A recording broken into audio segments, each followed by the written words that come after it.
Assalamualaikum warahmatullahi wabarakatuh. Pemirsa subscriber YouTube Mang Cecep Goro Bacep anu satia satuhu manco di mana wae ayana.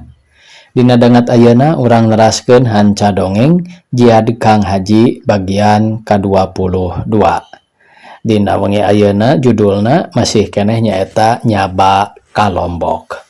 Satu acan dipedari ya dongengna sakuma biasa ngahaturkeun rebu nuhun laksa ketika bingahan ka anu tos satia satuhu manco ngomen oge ngalai kana ieu dongeng-dongeng anu dipidangkeun dina channel YouTube Mang Cecep Goro Bacep. Mudah-mudahan eta kasayan dibalas ku Gusti Anu Maha Suci. Amin. Ya Allah ya Rabbal alamin. Sumangga supados teu nyangkolong teuing kana waktos wilujeng ngadangukeun.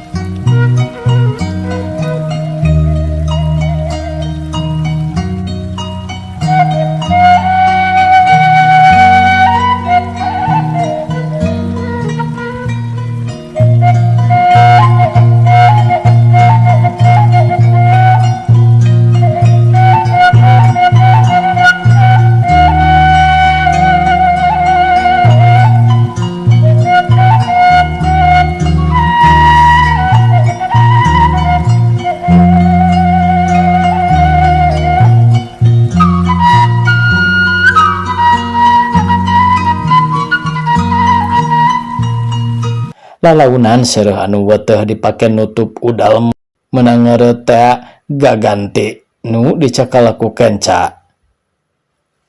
Lung daun anu dicekal ku kenca teh mah dialungkeun kana tampolong. Daun anu dipake ngaganti nutup udal diusap-usapkeun lalaunan kana urut ngeureut sarta lalaunan dibuka. Taya anu nangenan yen udal anu tadi siga dikeureut teh ayeuna geus liput deui beuteung geus kempleng deui da eusina mancabura teh geus kitu mah kakara Kang Haji menta kacai hayang beberesih. Anu tadi ngariung sabada meresihan awak sarta ganti baju baralik deui ka kamar nyamperkeun lalu liadim sabareh masih keneh aya nu meresihan bilik jeung palupuh. Diberesihanan oge ku cai panas campur karbol teu kalis ku kitu da kaambo bau keneh. Saha anu teu helok lantaran waktu nu araya baralik deui nyamperkeun ka lalu liadim nu geuring geus robah paromanana malah make ngajak imut sagala kanu nyamperkeun ngancan kaduga hudang. Tonggo kacengkat ceuk Kang Haji waktu balik ti cai. Kana kajadian anu kaalaman ku lalu liadim puguh bae jadi bukur catur sambara carita.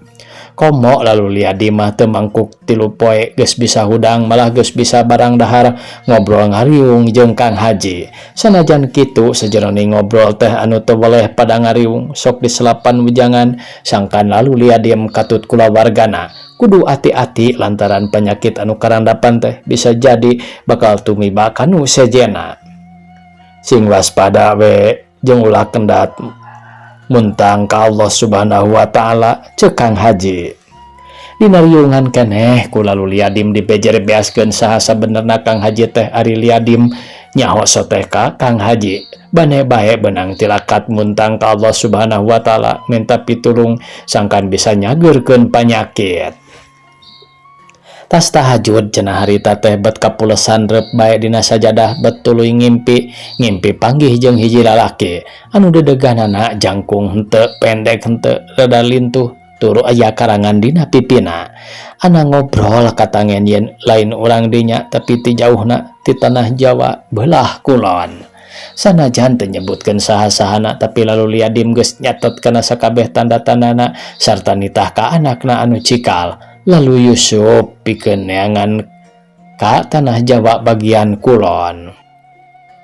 Ngadenge kana logatna mah moal salah pasti urang Banten kitu ceuk lalu liadim ka lalu Yusuf.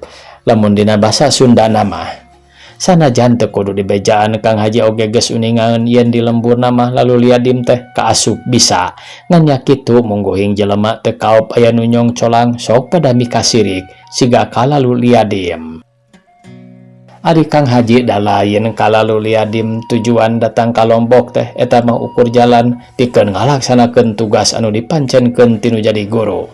Nanti saprak ngubaran lalu liadim Kang Haji teu bisa ka mana-mana salian diandeg ku nu boga imah teh taya lowongna Rabul anu menta diubaran lain gering waruga bae da lolobana mah hayang ngomean diri sangkan aya kamajuan. Sanajan kitu aya anu aheng anu kungsi kaalaman ku Kang Haji waktu keur aya di imah Liadim, nya aneh meureun lamun aya panyakit dilantarankeun make kongkorong mah eta kongkorong beratna ngan 15 gram emas tulen tug nepi ka kiwari taya nu wani make nu matak nepi ka ayeuna oge eta barang disimpen ku Kang Haji. Anu panasaran pek bae taroskeun ka Kang Haji, malah lamun dipenta oge moal dikoretkeun sigana asal daek tanggung jawab bae kana akibatna. Anu kiwari mindang ka Kang Haji bisa nyelang nempo eta barang geura moal burung ditembongkeun dibikeun, malah lamun dipenta mah ngan nya eta kitu kudu daek nanggung risikona. Akang bonya gering teh lantaran make kongkorong eta, ceuk nu gering berisi gamanggih anu aneh. Salakina asa percaya asa henteu tungtungna gewati bejakeun ka lalu Liadim. Siga nya kitu lamun percaya mah keun tunda bae heula di dieu kongkorongna, ceuk lalu Liadim. Sanajan salaki anu gering rada cangcaya tapi nempo pamajikan sehat mah kongkorong teh teu burung dibikeun leos baralik. Saprak kongkorong aya di lalu Liadim rarasaan nu nempo imah lalu Liadim jadi geuman, malah lalu Liadim pribadi nepi ka geringna. Sanajan soranganana oge boga kabisa tapi teu werat pikeun nyageurkeun kasakitna. Taya deui iwal titirakat munajat ka Allah Subhanahu wa Ta'ala sangkan dibere pituduh pikeun nyageurkeunana. Bakat ning ku panteng mah teu burung menang jalan ana breh teh dina impianana. Lain ngimpi ketang da sadar harita teh lalu Liadim tepung jeung hiji jalma anu ngaku urang Banten. Apal kana tanda-tandana nitah disusul weh tetela anu disusul teh Kang Haji pisan. Ari Kang Haji ti barang asup ka imah lalu Liadim oge geus nempo aya semah anu henteu diondang cicing campergo deukeut lalu Liadim nu keur ngalempreh. Siga nu nya eta semah teh milu mencetan tapi katempo ku Kang Haji lain sapencet-pencetna puguh eta nu ngageringanana oge. Nya pantas anu karasa pipindahan oge da anu dipencetanana oge pipindahan. Nempo anu campergo lamun jelema kitu-kitu bae mah mataksawan beungeutna bleg bae siga Bang Barongan panonna bolotot beureum ampir nolol letahna ngelel dipake ngaletakan nu gering. Leungeunna anu kukuan panjang dipake mencetan lalu Liadim komo kana beuteung nu gering nu beuki lila beuki mereuhan. Tetela tah ku Bang Barongan teh siga anu ditiupan bade siga nu niup balon. Taya nu nangenan kumaha Kang Haji ngusir eta Bang Barongan kana tangtu ngalawanna ngan ku Kang Haji dipake. Make doa bakal ti lemburna tadi namah mugen tapi haban dipaksa tungtungna ngelehan. Ngejat bari ku kulutus nanya kitu memeh indi teh make ngabura sagala anu diburakeun sarupani nanah pinuh ku getih anu katempo ku nu ngariung mah kaluar tina beungeut anu gering. Kongkorong teh ku lalu Liadim dibikeun ka Kang Haji. Ceuk Kang Haji sanajan nya dijieun tina emas eta kongkorong teh meunang ngeusian ku jelema nu julig saha nu make kana tangtu bakal geringan. Ari Kang Haji norojol ti kamar nyamperkeun anu ngariung puguh bae nu araya teh reuwaseunana. Nempo kaayaan Kang Haji siga nu tas galungan salian ti cipruk ku kesang teh rada pias deui geek gigireun lalu Liadim ngadon nyokotan polong gigireunana borolo mukakeun getih hirup. Bapak, lalu Yusuf ngorejat, tong ribut minta ciasa herang kancang. Ceuk Kang Haji bari mencetan dadana nu araya ukur marolohok masih keneh teu ngarti naon anu geus tumiba ka Kang Haji ngan lalu Liadim anu nyahoeun teh tetela Kang Haji cikeneh tas adu hareupan jeung jelema julid teh. Salongkrong lalu Yusuf nyodorkeun cai ka Kang Haji, cai teh ditampanan pek dijiad regot diinum renghap 3 kali. Cai sesa tina gelas dipake kekemu. Geus kapanggih ayeuna mah jelemana, ceuk Kang Haji. Nu araya melencerong ka Kang Haji bari nganteur kapanasaran. Keun urang peruhkeun ngalawan bieu mah ngan teu gede geuning penemuna. keesa kedeng deui urang tepungan. Sup awaskeun panto kamar, bisi aya nu ngaganggu. Los Kang Haji ka kamar deui. Maneh nutup panto malikala kanu araya netelakeun bisi isukan isuk-isuk aya beja tong ribut eta jelemana anu julid teh. Tapi kakara oge panto ngareket ditutupkeun dina wuvungan aya nu ngabeletak puguh bae nu di jero imah rarawaseun mah malah awewe mah ting jererit jeung ngadak-ngadak kareueung deui. Babacaan sabisa-bisa ceuk Kang Haji kaluar deui leos katepas langsung kaluar. Kakara oge nincak taneuh aya nu ngalayang nyabat kana pundukna untung digiwarkeun nu nyabat teh nubruk pot kembang pulu ancur. Ditehang ku Kang Haji tayana naon iwal ti bubututan hideung ngalumbruk deket pot anu ancur. Bisaan gerentes Kang Haji.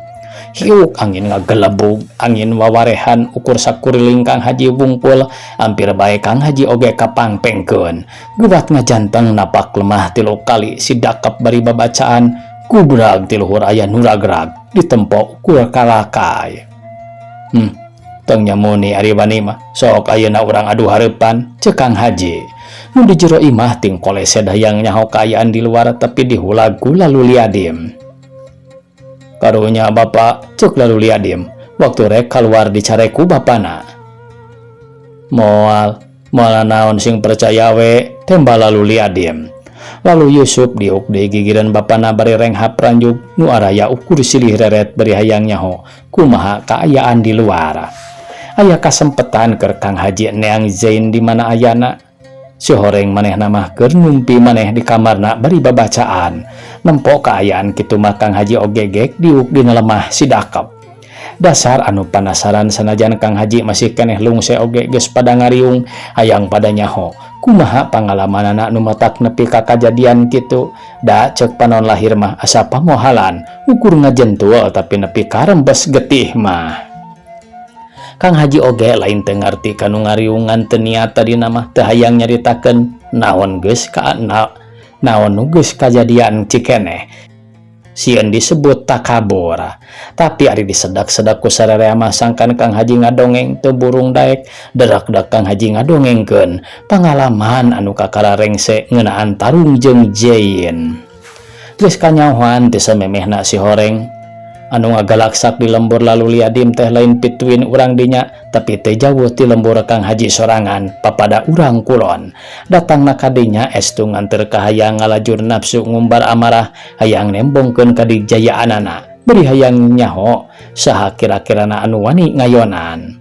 Anak karong eueuh nu mapakan bet rasa diri jadi ngawasa kalawan teu make aturan panemu anu meunang ngalap hese capek di lembur teh dimonyah-monyah dipake ngalajur nafsu nu sejen ukur dijieun pakakas pikeun nganteur ka hayangna. Puguh bae loba jelema anu jadi boneka rengkak paripolahna estu diatur ku Jain. Ngeunaan ilmu panemu anu disalahgunakeun ku Jain aya hebosna kalembur karasaku para ahli di kulon. Yen aya nu ngagem ilmu kulon tapi salah ngamangfaatkeunana. Salah saurang nu ngarasa teh nyaeta guru Kang Haji ku anjeunna. Nu matak teu telangke Kang Haji dipapancenan pikeun meruhkeun Jain di lembur batur sangkan ulah kamalinaan. Datangna Kang Haji ka Lombok oge sanajan masih keneh jauh geus kabaca ku Jain nu matak ngahaja dipapagkeun ku rupa-rupa panamuna. Tapi da Kang Haji oge geus maklum ilmu anu kitu mah anu diamalkeun ku Zain di kulon oge pabalatak. Budak satepak oge geus barisaeun nu matak waktu aya barudak awewe landa-lende dina beus oge Kang Haji mah geus nyaho yen eta teh jijieunnan Jain. Antara lelembutanana Kang Haji jeung Jain teh kungsi tepung malah nepi ka ngobrol ngahaja Kang Haji anu nyampurkeun. Tapi Jain kalah nangtang majar tong daek ngaganggu kanu keur boga kakawasaan, tapi Kang Haji oge lain rek ngahalangan. Teu mah rek ngabejaan, ieu mah rek ngabejaan sangkan engkoni ngamalkeun ilmu panemu teh ulah kamalinaan, ulah dipake nulung kanu butuh narang kanu susah. Dikitukeun teh Jain kalah malik nyarekan bari rek narajang ngan ku Kang Haji dihulag. Asa kurang hade teu pira parearea omong ari kudu nepi ka galungan mah. Taksiran dikitukeun ku Kang Haji teh Jain jadi ngunek-ngunek ngamukna sabulang bentor mepes keuyang saha anu aya jadi korban nepi kanu jadi korban teh lalu liat diem sorangan. Ari lalu liat diem sanajan nya oge boga kabisa da lain lawaneun meureun kasebut ilmu ti kulon mah nu matak gancang minta tulung ka urang kulon keneh. Kebenaran bae tepung jeung Kang Haji keur mah deui Kang Haji kapapancenan kudu mereskeun eta perkara. Ngeunaan Kang Haji ngubaran lalu liat diem geus teu kudu dicaritakeun deui nu araya papada terang kumaha kajadianana. Ngan waktu Kang Haji ngayonan Jain teh eta nu rek ditarangkep teh. Ceuk Kang Haji rada ripuh ngalawanan Jain teh ripuhna papada ilmu ti kulon bat sarua naon nu digunakeunana. Ngan untungna teh Jain mah aya dina jalan salah geus kitu bae Allah Subhanahu wa taala teu masihan widi. Salian ti eta teu kanyahoan Jain oge boga ilmu menang nyedot ti batur moal salah ti lalu liat diem tah eta kaunggulanana. Mun narempok tetela Kang Haji sila sidakap sinukut tunggal di buruan tapi anu dilakonan ku Kang Haji mah sabada sidakap jeung nangtung ragana karasa hampang ngalayang ngaliwatan tatangkalan ngan kakara oge rek kaluar ti pakarangan geus dipapageun ku Jain anu oge teu make raga badag der galungan papada mapatkeun ilmu panemu. Ari unggulna Kang Haji kapan ti lembur teh dibakelan ilmu penca anu diagemna ilmu sabandar puguh bae Jain rada murlang asa kakara nempo jurus anu kitu sanajan kitu lain oge Jain ari henteu wani ngalawan mah. Kang Haji kabongohan jedak dadanak kagebug ku pereup Jain dayagdag leng rada karoneng. Jain narajang deui tapi Kang Haji gawat nyingcet bari sosoloyongan ari Jain nu narajang bari teu jeung aweuhan. Barang Kang Haji nyingcet teh kalah nubruk tempat anu kosong celedak bae kana catang urut Kang Haji ngadayagdag. Puguh bae tarangna baloboran getih geus kitu mah kasempetan keur Kang Haji pikeun ngahembatkeun deui panemuna. Lemprak Jain teh teu walakaya. Nempo musuh teu usik malik Kang Haji balangah ngaleos beri nempo deui ka tukang padahal Jain ngarah bongohna. Kakara oge Kang Haji ngalengkah serenteng cekuk punu Kang Haji dipeupuh. Puguh bae Kang Haji nyoloyong bro nang puban. Jain ngabedega bari nulak cangkeng getihna tina bibirna teu dirasa anu ngarakacak tina tarangna diantep sinanyak celakan. Aya hiji kakuatan anu rek dipake nyerang ka Kang Haji tapi kaburu kapiheulaan ku Kang Haji bari ngirimkeun hawa tiis ka Jain. Puguh bae mata kreuwas sabab hawa panas anu keur ngagedur dina diri Jain harita keneh ancur ku hawa tiis.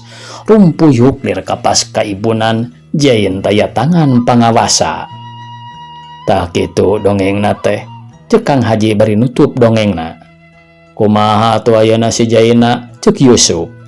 Tangan bae ayeuna mah imahna moal geura moal naon jung ke kakak nyusul panderi. Sanajan bari rangka gerengkog Yusuf teu burung indit dianter ku dulurna nyamperkeun imah Jain hayang nyaho kumaha kaayaanana. Waktu Kang Haji ngahaja nepungan Jain ka imahna nu dianjangan keur haregungan ditungguan ku pamajikanana barang kalacat oge kana golodog. Jain gancang cengkat nyamperkeun bari sasalaman rengkuh deui padahal dibandingkeun jeung Kang Haji mah umurna jauh pisan. Gek dariuk pahareup-hareup ditepas lalu Yusuf oge milu ngariung ngobrol uplak siga nu sono geus lila teu panggih jeung dulur. Tina sagala rupa dicaritaanana kajudi ku Kang Haji. Yen kalakuan Jain kitu teh cenah henteu jadi hanjakal pikeun dirina malah ngarasa reuas yen tetela ilmu penemu bawa ti lembur teh teu aya anu wani mapakan. Manakomo barang aya Kang Haji mah anu sarua papada ti kulon anak prung teh tarung bat siga anu geus papada apal itu ieu papada ngagunakeun penemu anu meh sarua. Paingan saruguru Kang Haji yen anu bakal disorang ke di Lombok moal pati hariwang lantaran kabeh oge datangna ti kulon. Ari Jain asa beuki reueus teh lantaran tetela geuning anu bisa ngelehkeun manehna teh pituin urang kulon keneh puguh bae kajudi yen lain eueuh anu boga panemu siga manehna jeung Kang Haji. Tapi anu tetela mah geuning urang kulon keneh anu wani nembongkeun wewesen mah. Tina obrolan keneh kadenge kulalu Yusuf oge yen tina hasil adu hareupan kalawan teu make raga badag antara Kang Haji jeung Jain. Aya panemu anu leupas tina diri Jain bari pindah ka Kang Haji. Eta panemu teh nyaeta hiji kakuatan pikeun ngayonan musuh kalawan teu make tenaga samestina. Puguh bae Kang Haji datang ka Lombok teh teu gaplah teu kahaja jadi nambahan panemu, malah leuwih ti kitu. Aya deui anu pikalucueun panemu keneh ngan ku Jain eta panemu teh diharewoskeun nepi ka teu kadenge kulalu Yusuf. Kitu ceuk Kang Haji heran. Nya sing bisa bae ki adi mawana geura tah eta bae sakitu warisan ti kakak mah, ceuk Jain nomplokkeun ka sono.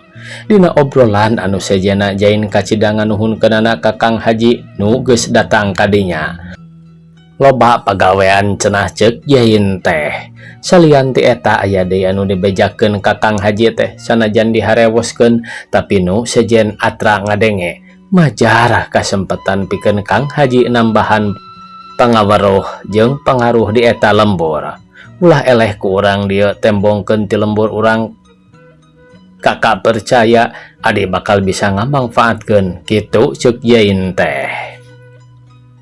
Lumasa kakak salah ayeuna mah ki ade ulah kapalang nulungan sanajan nya oge boga kabisa tapi ari minta tulung ka papada batur mah nya kitu kuduna. Lumatak tulungan kakak geus capek kakak teh, ceuk Jain dareuda. Kumaha maksud kakak teh? Teu kagok deui ayeuna mah nyebut kakana oge Kang Haji teh. Geus bosen puguh ngagugulung pidorakaun bae. Masih keneh loba jelema anu kudu ditulungan, tapi kakak teu wasa. Peek sugan ku adi. Didungakeun ku kakak.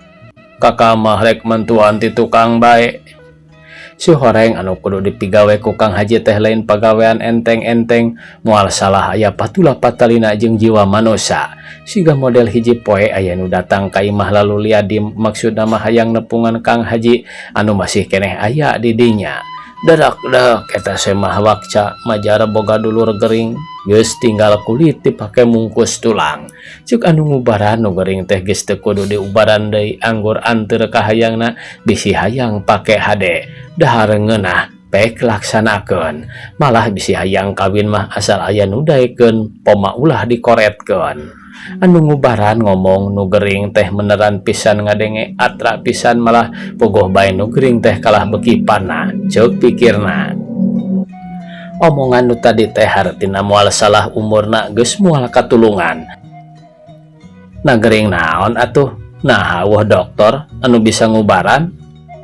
Ari semah teh ngadongeng ka Kang Haji teh bari cirambai puguh bae karunya kadulurna anu syariatna moal lila oge bakal maot. Komo waktu nu ngubaran ngabejaan mah sangkan gancangnya diakeun boy nu gering teh asa geus maot ti heula. Ada ngadenge kitu dongeng ti semah Kang Haji kacida keheuleunnana. Nah asana teh ngabibisani jodoh pati bagja cilaka eta mah rahasia Allah Subhanahu wa taala. Jelema mah nyaho dinaon? Di mana ayeuna nu garingna? Di rorompok. Yo anteur ka ditu. Kang Haji nuturkeun semah ngadon nepungan nu gering jeung nyana nu gering teh geus teu usik teu malik melah rarasaanna mah manehna geus maot geus eueuh pupurieunana estu sadrah lillah. Ieu urang manusia ukur kudu boga tarekah. Jadi samemeh bener dipundut kudu kawasa mah ulah petot neangan ikhtiar, ulah eleh memeh dipacok. Teu bener tah jelema nu ubaran teh nu kitu hatina teu sanggup. Ngan kumaha Bapak? Ngan manehna loba kabutuh. Tamat cenah ya pamirsa, lalakon Kang Haji nyaba ka Lombok. Gitu cenah ya pamirsa, lumayan ieu mah pangintennya seri nyaba ka Lombok mah sababaraha wengi panginten ieu teh. Sakitu anu tiasa kapihatur. Wassalamualaikum warahmatullahi wabarakatuh.